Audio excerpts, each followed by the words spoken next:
In foreign exchange, transaction size is measured in lots. For example, if you were to buy one lot of Euro-US dollar, that simply means that you're going to buy 100,000 euros. Remember that in forex we buy and sell the base currency, the first currency in a pair. Similarly, if you decide to buy one lot of Australian dollar US dollar, then you will buy 100,000 Australian dollars. On the other hand, if you sell 0.1 lot of US dollar Japanese yen, then it simply means that you are selling 10,000 US dollars. One more example.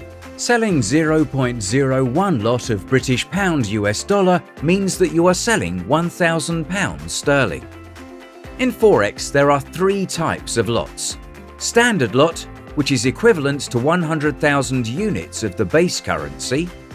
Mini lot, which is equal to 10,000 units of the base currency, and micro lot, which equals 1,000 units of the base currency.